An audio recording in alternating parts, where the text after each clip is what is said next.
Welcome tonight to the City of Bristol, Tennessee's third Historic Preservation Awards. I'm thrilled with the attendance, thrilled to see everybody tonight here for our award ceremony. My name is Sherith Young. I'm the Director of Community Development and Planning for the City of Bristol.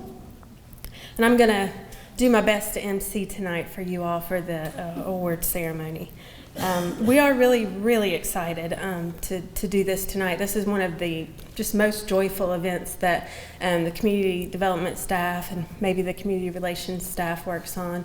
So it's just a thrill for us to be here tonight with you, and we appreciate you guys taking time out of your Thursday evening to come out. I just want to recognize a couple people introduction-wise in the room tonight. We have Councilman Malin Luttrell in the back here, City Manager Bill Sora. Yes, bravo, gentlemen. We also have our Historic Preservation Awards Committee, and if they wouldn't mind, I'd ask them to wave their hand or stand up. We have committee members Susan Tanner, Deborah Kennedy, Rebecca Wilkerson, Lucia Snyder, Maggie Elliott, Vicki Meteray, and Andrew Snyder. So those are our committee that helps us with this process in terms of promoting, reviewing the award applications, and just helping us to make it all happen. So thank you, committee members, for all that you do. Just a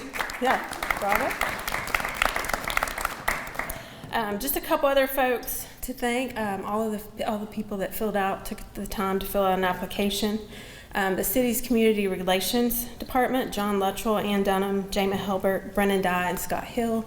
Without them, we could not do this. So we very much appreciate your all's creativity and hard work to help us put this event together. Heather Moore and Bretta Mornings from the Community Development Department. They just do a tremendous amount of work to put this on and make it happen. And then also, we do have a couple folks, I think, here from the City of Bristol, Virginia's Historic Preservation Awards Committee. So I think I saw Catherine. If there's others in the audience, thank you for being here. You all have been very gracious to share your process and award ceremony with us as well. And then finally, to the Paramount, thank you just for hosting us tonight, allowing us to experience this wonderful venue. It's a real treat to be here in this amazing venue, and what an enormous treat to be able to hear Mr. Rex Ward play the organ as everybody arrives. So that was just a tremendous treat. One more hand for him. So amazing.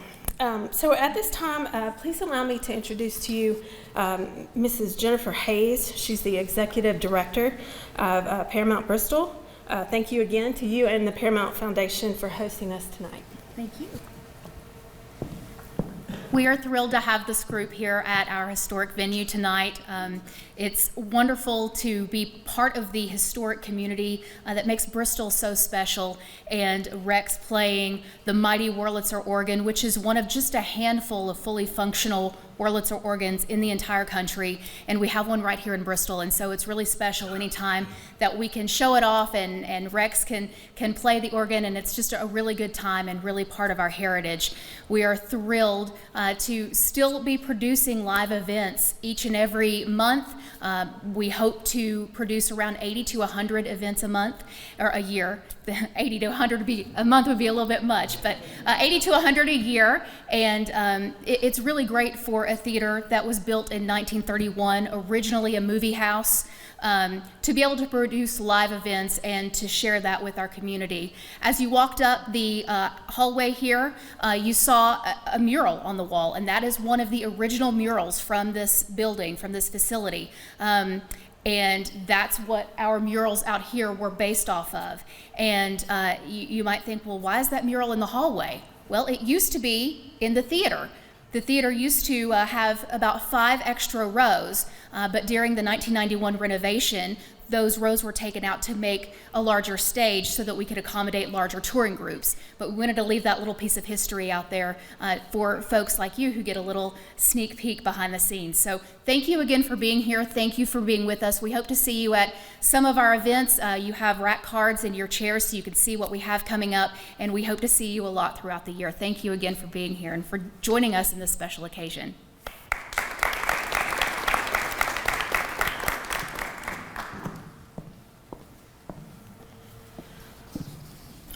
so the purpose of this Historic Preservation Awards program is to recognize projects of excellence in historic preservation and those individuals who are responsible for rehabilitation projects in our community. We are fortunate to have several excellent nominations to choose from this year, and the award winners were selected because they exhibited a few different things. One, commitment to sensitive renovations on historic resources, a positive impact on the community, their overall quality of work, and because they will serve as an example for other folks in the community in terms of historic preservation projects. Tonight we're going to recognize each award category that's listed in the program that was in your seat. And just a little process and flow of the award ceremony here. What I'll do is I'll read a brief introduction to each project.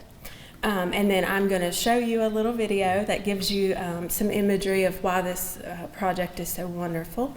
And then at the conclusion of the video, I'll ask each award winner to come up and receive their award. If you feel so inclined, you certainly may share a few words with the audience, but don't feel like you have to either. But that's the flow of how we'll present these awards this evening. So, you ready for the first award? Okay, so we're not going to let Jennifer get too comfortable. I might have to get her to come back up here.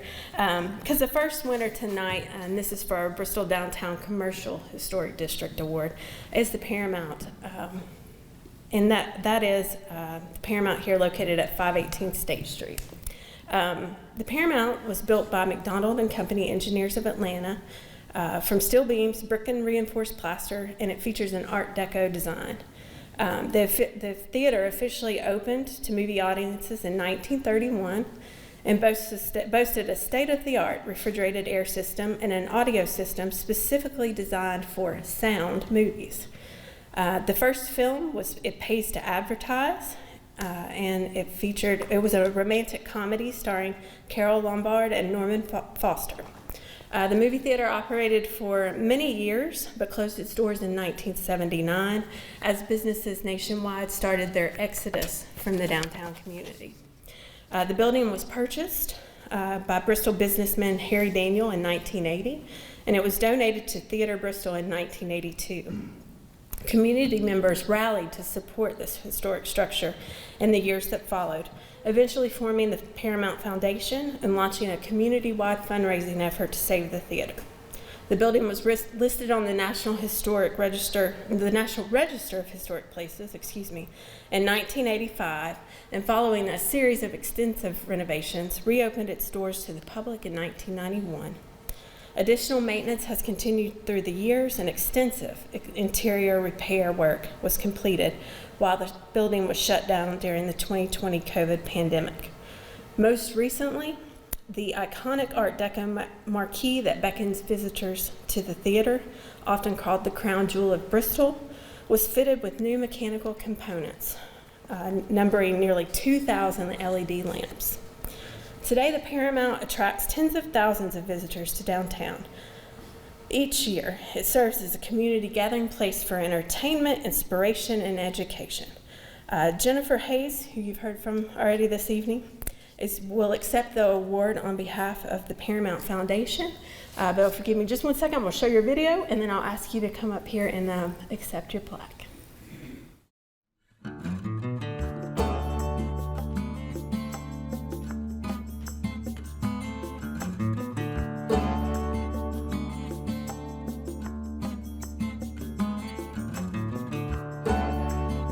When the decision was made to kind of revitalize downtown Bristol and to definitely keep this beautiful theater together, it was so close to becoming a parking lot. It just breaks my heart to even think about that. The Paramount Foundation and a lot of brilliant community leaders got together and decided how best to use the theater. Originally, we had 1,200 seats, and the stage was a lot more narrow. And so when they did the renovation in the late 80s and early 90s, they took out a bunch of seats, the first 5 rows, and then gave us 750 seats, but a much larger stage, which could accommodate a lot of larger acts, touring acts that would come here. And so that was the main renovation. to make this more applicable for touring shows. But we also built on backstage. We have really great dressing rooms upstairs. We have 2 floors that are above those dressing rooms that give us storage space, or when Bristol Ballet is here or Theater Bristol, they're here, that's where they go to warm up, and that's where they go to kind of gather, because there's a lot of activity backstage, so they need somewhere quiet to do those things. So we were really wanting to be a performing arts center where these large touring groups could come together and really have somewhere to go to do anything that they needed to do. There have been a lot of improvements throughout the years here at Paramount Bristol, but one of the most important things to us is to stay true to our origin, our history. And so you will see artisans a lot of times taking painstaking time to really keep with the design in here, the gold leafing and everything that makes this place special and that made it special in the 1930s when it opened. We still have the original seats in the theater. They were recovered with the 1990 renovation, but they are the original seats. We still have the original chandeliers in the building, and it's really important for us to take care of those original fixtures so that we can pay homage to what started it all. Our historic marquee is our face. That's what everybody sees first when they come to the Paramount, and it is an exact replica of the marquee from 1931. It was remade with the renovation in the 90s, and it's a gigantic beast, and there are 1,967 bulbs in it, and they have all been painstakingly replaced, and there's a mechanism in it that spells out P-A-R-A, and that hasn't worked for years, and so we were able to get that mechanism working again, which was kind of challenging because we switched over to all LED bulbs. So getting an historic mechanism to work with new technology was kind of challenging, but it was very important to us that the marquee look and work as it was intended to all along. And so we were really excited to be able to get that work done and to just have this beautiful face shining bright in downtown Bristol. I hope that we have helped inspire other property owners in downtown Bristol to really keep up with their roots and the historic parts of their building, because when you go down, even though all the buildings are connected, they're all different, they're all unique, they're all special. And to see those buildings get remade and come back to life is really heartwarming. It gives me cold chills just thinking about it and how beautiful it is. And so hopefully we've inspired some and others have inspired us. And if we keep that going and be good neighbors and keep our properties up, it can only help all of us.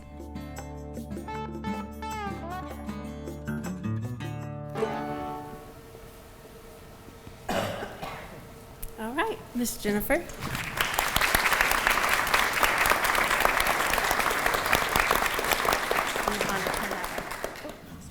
All right, so our next award winner I'll bring to you from the Fairmount Neighborhood Historic District.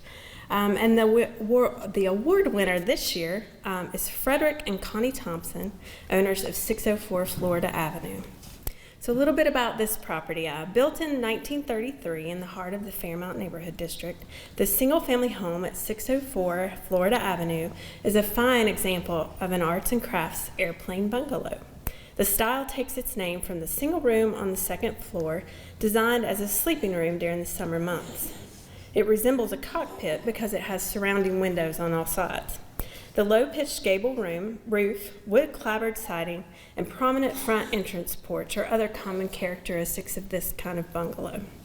Since purchasing the home in 2005, homeowners Frederick and Connie Thompson have taken great care to preserve the historic features of the home, using reclaimed wood to replace the porch floor, installing 4/1 replacement windows, among other things. They lovingly replicated the front screen doors of an arts and crafts style, and historically accurate, thorough research determined the paint colors for the home. This home was built by George Furrow, who served as an aviator during World War I before he returned home to Bristol to establish Furrow Electric Company, located on State Street.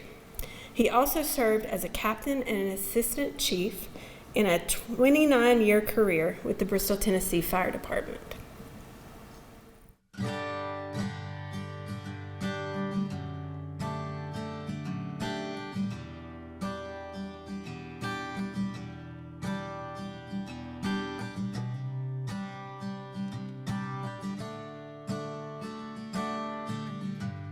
It was built by the Furrows here in town. Mr. Furrow worked in the fire department and also owned an electrical company. And Miss Furrow was a school teacher. The style of the home is a bungalow, but an airplane bungalow, because of the top part is a half story. And it's almost like a cockpit within the windows go all around. We do know, we were on the Christmas tour of homes in 2006.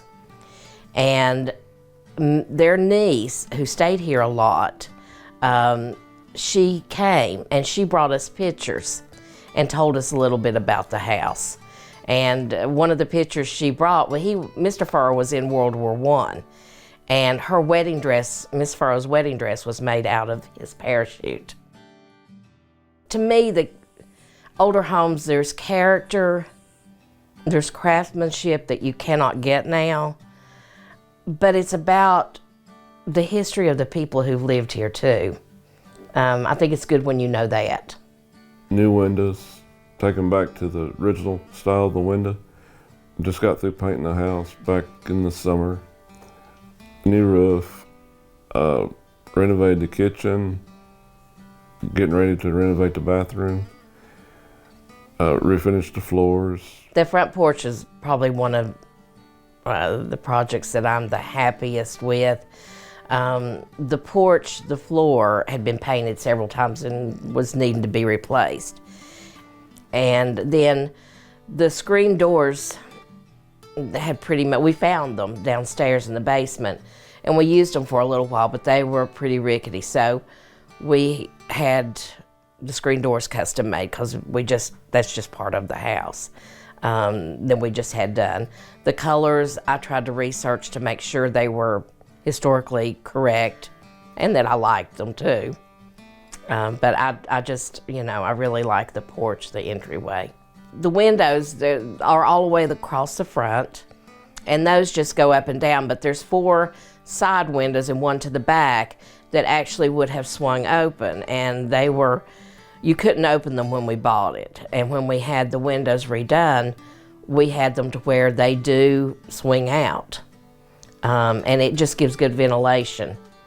It's just hard to duplicate the work that was done. The craftsmen, there was so much pride taken in building the homes. I just don't think you find that now. The Fairmount area's got some very unique older homes. And I like that because they're different and there's different characters, and I like seeing them come to life.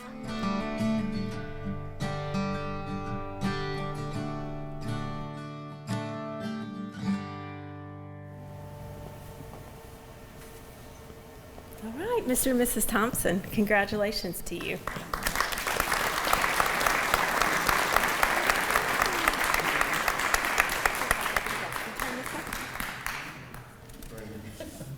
Yeah, I feel like if we're going to start a Pets of Bristol award, we might have our first applicant here. We've got a lead here on that competition. Congratulations. And I will say, the plaques that everyone is getting, those are designed to go on the outside of your building. So as you're around town, if you see others, you'll know that those were award winners in past years. So. Okay, so let's go next to the Holston Avenue District. The award winner this year for the Holston Avenue Neighborhood Historic District Award is Matt and Kathleen Kinser at 804 Holston Avenue. Here's a little bit about this property. Anson King, the younger brother of E.W. King and the founder of Bristol's King Brothers Shoe Company, built the Dutch Colonial Revival style home at 804 Holston Avenue in the city's historic Holston Avenue district between 1903 and 1908.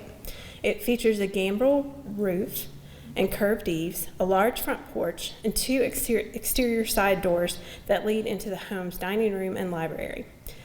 Since purchasing the home 3 years ago, homeowners Matt and Kathleen Kinzer have replaced the cedar shakes, restored and glazed all of the home's original windows, made extensive repairs to the front porch and side doors, restored the carriage path by removing broken concrete, and they painted the entire exterior. One of the more challenging repairs involved the original granite steps, which had receded into the berm, leaving only a few inches of clearance. A skilled craftsman was hired to remove the steps and reset them, creating a safer entrance to the property and allowing the original stone to be preserved.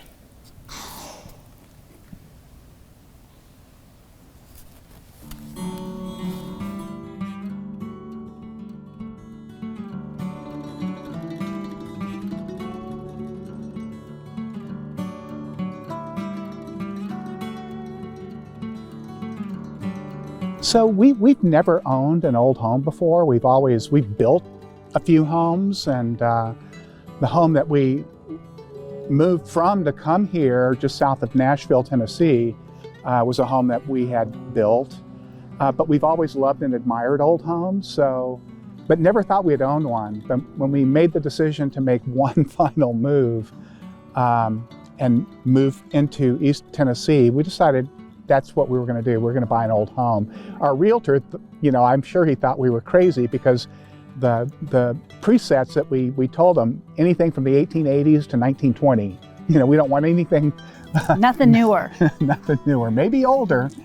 And then I don't know how many homes we looked at, but it was probably 30 homes, and we kept coming back to this one. The home was originally built by Anson King, who was E.W. King's younger brother. Anson was the vice president of the King Brothers Shoe Company in Bristol at the time, and lived here, we believe, until about the 1930s. And then after his wife passed away, he sold the home and moved into one of the hotels in downtown Bristol, where he remained for the rest of his life. As far as we know, all of the exterior is pretty much intact. We did have to replace the cedar shakes.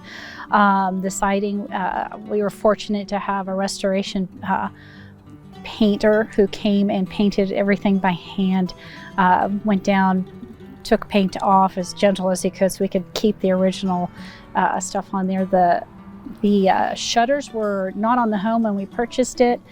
So we found out from a previous owner that the shutters had been on the home. So we found those in the basement, and we had those redone, and we stuck those back on the home.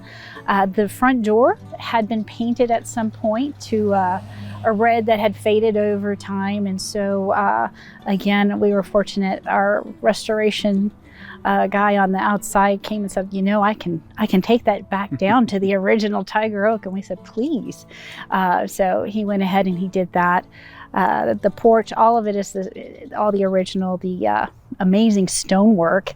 As far as we know, it's the same quarry that the stone from Tennessee High. Yeah. The fortress over there, which if you're lucky on a good day, you can hear the games from here. So it's the same rock. So it's the whole foundation. If you go down into the basement, it's the same rock all the way up from the ground up. So the craftsmanship is amazing. You just can't find that skill or that level of detail anymore. They have machines and computers, but it's just all those perfect imperfections, They tweak it. They did it here on site. It fit the home, and that home's been loved for years. So we feel so fortunate to be able to just kind of bring her back to her old glory and just keep her going.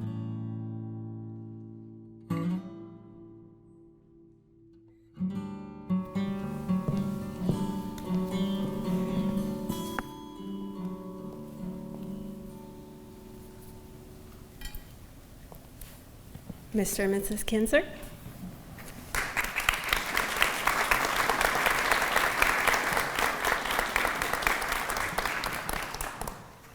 All right, congratulations. So next up we have the Citywide Award. So this award goes to a historic property that can be located anywhere in the city. It doesn't have to be within our one of our National Register neighborhoods.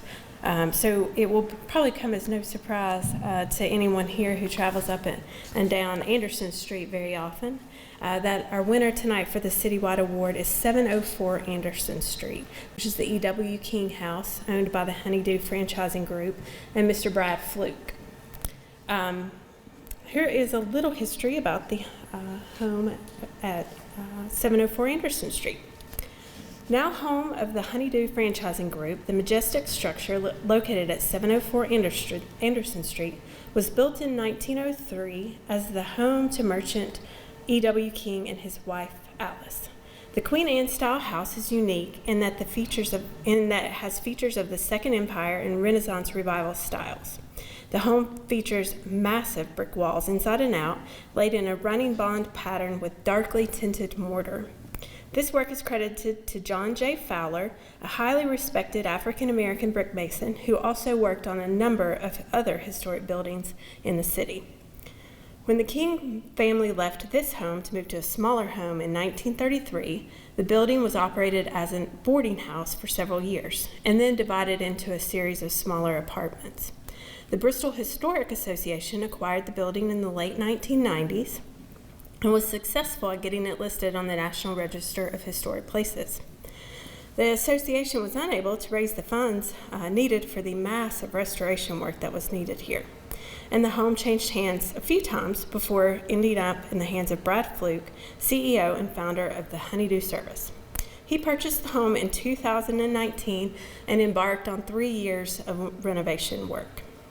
Using skilled craftsmen from within his company, he and his team went to work polishing the existing home and recreating sections that were missing. During the initial clearing of the building, care was taken to record and catalog hundreds of details throughout the house. Details were painstakingly created by hand to match the originals. In areas where the building had no original photo record available, Honeydew had to scour all available resources in order to return the house to a condition as close as they could to its original state. Modern resources were simply unsuitable for a proper renovation and thus had to be recreated by hand by their very own master craftsmen. Every effort was made in this project to match, recreate, and complement the historic home.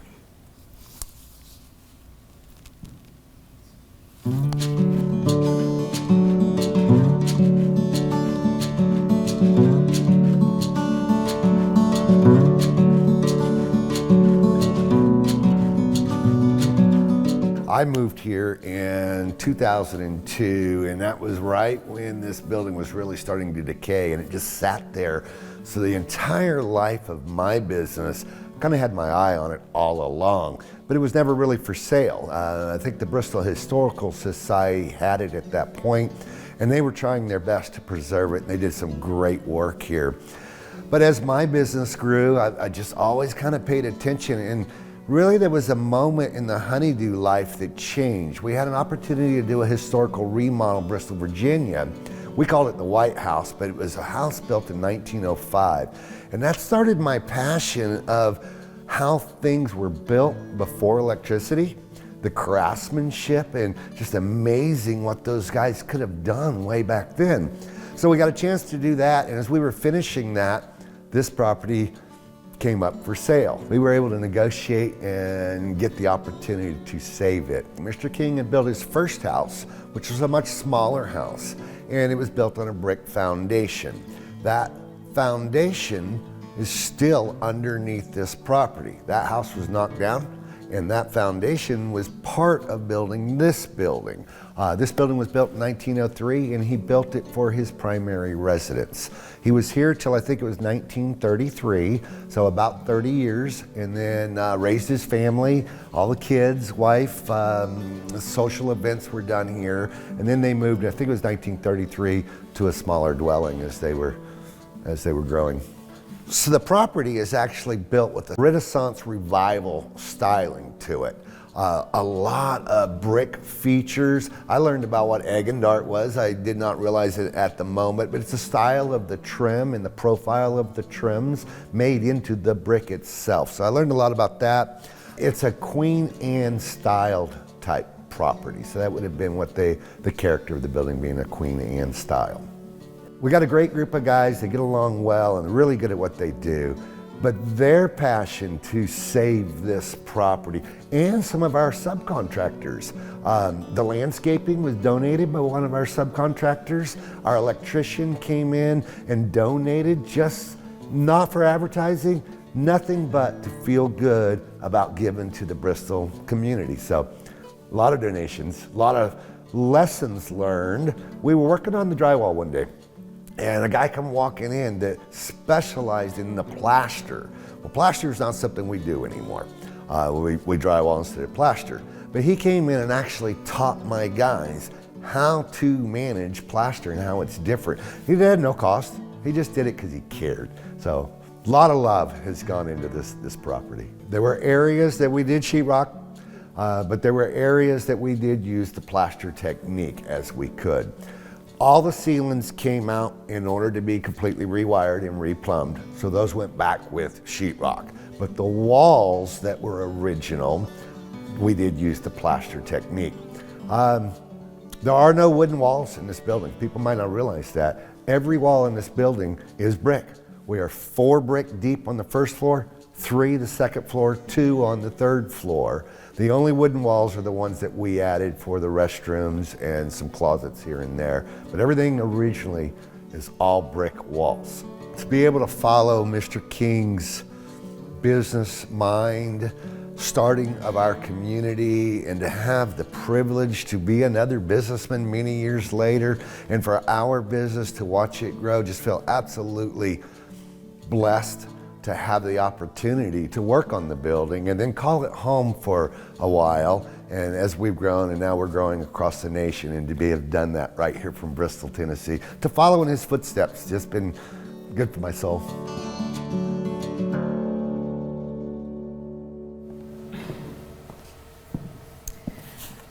Unfortunately, Mr. Fluke couldn't be with us tonight. He's out of town, but he has asked Mr. Garrett Addington to accept on his behalf. And he also wanted to acknowledge, I'm just going to read these names. You've got a waiver or something at least so we can pat you on the back later. Brad wanted to acknowledge his team. Let's see, Nikki Wallinter, all right, James Peters, Chase Calloway, Kevin Stufflestreet, Dylan Talbert, Chris Campbell, James Vanderberg, and Caitlin Talbert. So he wanted to make sure his team was recognized as well. So Garrett, Mr. Addington, if you wouldn't mind, you can come and accept the award on behalf of Mr. Fluke.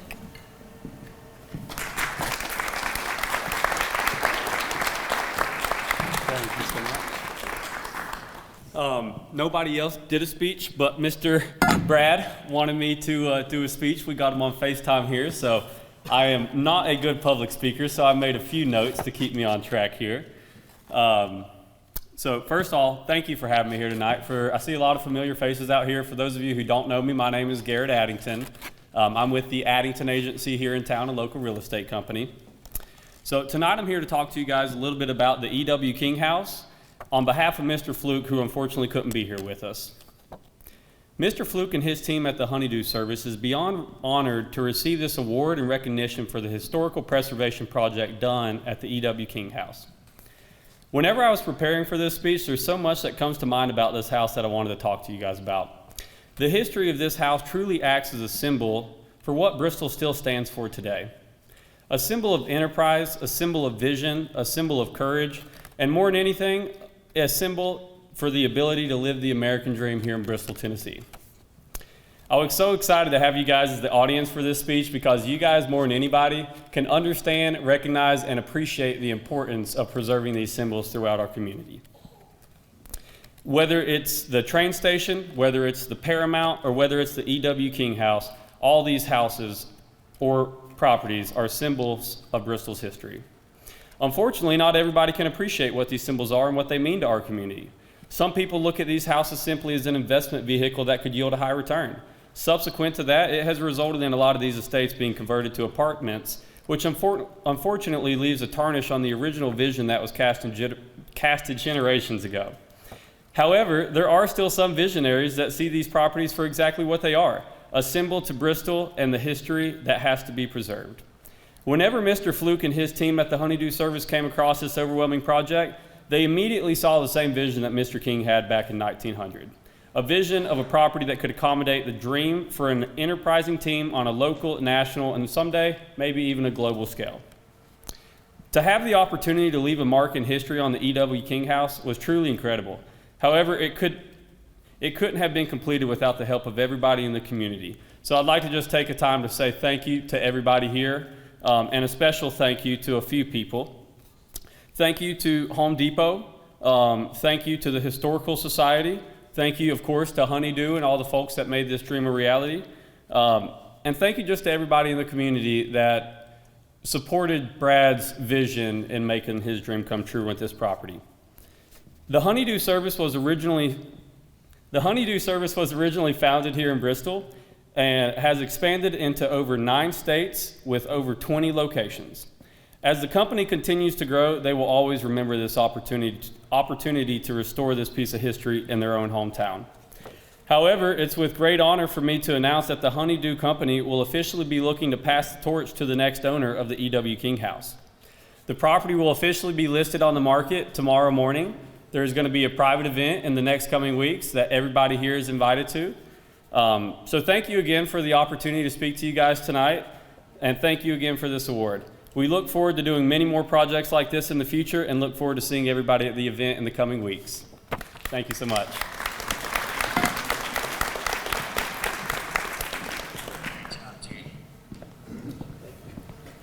Thank you, Garrett. Okay, so we're down to our final award for this evening, and that is the Stewardship Award. So this is an award that we've done every year, and it is to acknowledge not necessarily a building, but an individual, a special individual within the historic preservation community. These are individuals who go above and beyond and do more always. Those who have ensured the preservation of historic properties through their revitalization efforts and through their superlative management of the building, or buildings in this case, in their care.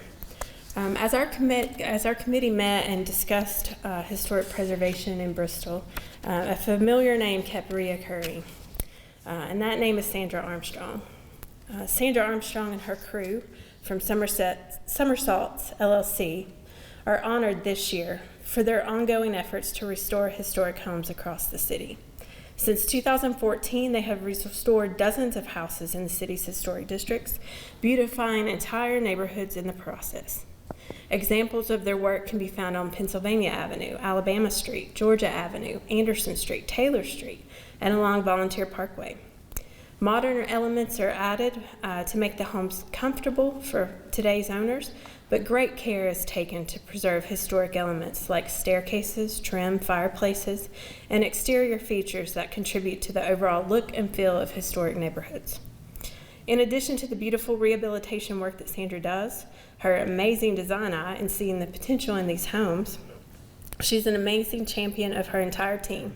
You'll see in the video what an incredible village is behind these projects, and I believe many of these folks are here with Sandra this evening.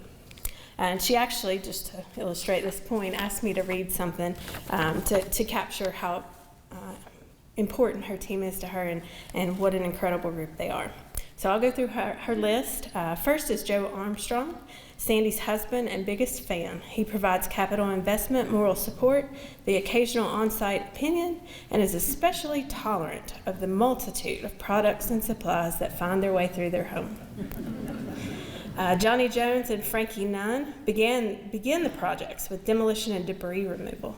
They bring strength and care and determination to every project, and without them, restoration work could never begin. They also cheerfully move the same furniture from house to house, placing it for staging to set the scene for potential buyers. Kathy and Rodney Fix. Kathy Fix is the official Somersaults cheerleader. She encourages everyone every day. When you least expect it, she is there, sweeping and cleaning and organizing, and she can often be heard saying, "That's awesome." Her husband Rodney is quick to pitch in whenever the task requires more muscle or a bigger vehicle. Glenn Mumpower has installed cabinets from the very first Somersaults project. Every cabinet is expertly hung and trimmed. He often steps in to help with the tile and other projects. He also provides genius solutions and on-the-job humor.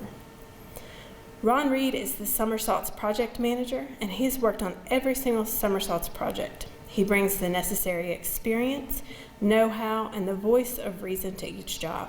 His careful observation and sound counsel are invaluable. Jack Malone and Alan Daugherty. Jack Malone is tireless as he paints in landscapes and trenches and cheerfully accomplishes whatever is needed, often on very short notice. Alan Daugherty, sorry if I'm mispronouncing that, assists him in all of this with strength and perseverance. Carrie and Deborah Vantine are skilled in every area of remodeling. They are not afraid to tackle the big, the bad, or the ugly, and the result is always lovely. They expertly interpret vague instructions into works of art, and always with cheer and good humor. Melissa Hall is the realtor extraordinaire. We rely on her to discover hidden gems in the need of renewal and match buyers with Somersault Homes, providing a happy outcome for all. I think I can speak for all of us when we all say we want your phone numbers. Let me show you a little bit about Kathy and Somersault's, and then I'll ask you, Ms. Armstrong, and you can certainly recognize your team, but to come up and accept the award. I have a business called Somersault's, and I have been in business for 9 years. And I started with a house in my neighborhood that had become run down, and I wanted very much for it to be a nice home again. So I bought it and fixed it up and found out that I really loved doing it. My mission is to take a home in a neighborhood and restore it to what it has been at one time, to a dignified family home and a place where people can live there and enjoy it. The historic homes I find were very well built often. They were elegant homes in their day, and they were built with very fine craftsmanship. And so the parts of them that have become dilapidated or deteriorated can be restored, and updated plumbing and electrical and HVAC, those things. And then you have a lovely home, often high ceilings and a lot of character, and it's very rewarding. I love the Fairmount area. I've done several on Pennsylvania Avenue. I've done George Avenue, Virginia Avenue, Taylor Street, and I love that area. I've done a few in the area of Anderson Street. I've done a few in Bristol, Virginia, and I've done a few in the neighborhoods built in the 50s and 60s, but I really enjoy the older homes the best. Several in Pennsylvania I'm very proud of. I'm proud of 549 Alabama and 901 Georgia. Those are homes I've done in the last few years that I think really turned out well, and I've heard from people that they enjoy them. And another rewarding thing is that the neighbors almost always come and thank me, and I get to know the neighbors a little bit. They're so excited to see the house renewed. I have a terrific crew of people. Nobody works for me full-time, and many of us are retired from other work. So I have a couple that works for me that can do just almost anything in the way of carpentry and that sort of thing. I have a demolition crew, I have a painting crew. I use the best subcontractors for plumbing and electrical and HVAC and those trades that require a specific license. I try to be very careful in my color choices, not do anything that would be outrageous or not in keeping either with the time or the culture today. So to choose my colors carefully. I try to have doors that are in keeping with the time when I can. I try to be sensitive to the houses surrounding, not to have a whole row of houses that are the same color or one that clashes. And I like to get the outside things fixed up first. It makes the neighbors excited if I can work on the outside. It's a joy to me to know that someone has bought the home and lives in it and loves it.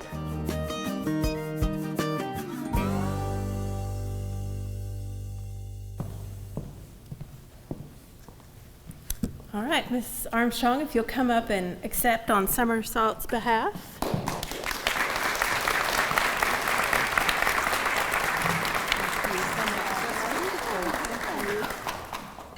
And just a quick note, in addition to the incredible honor received, we did have a local artisan from Bristol Artisan Company, Fred Sexton, who produce the art for your award. So it's an extra special little note.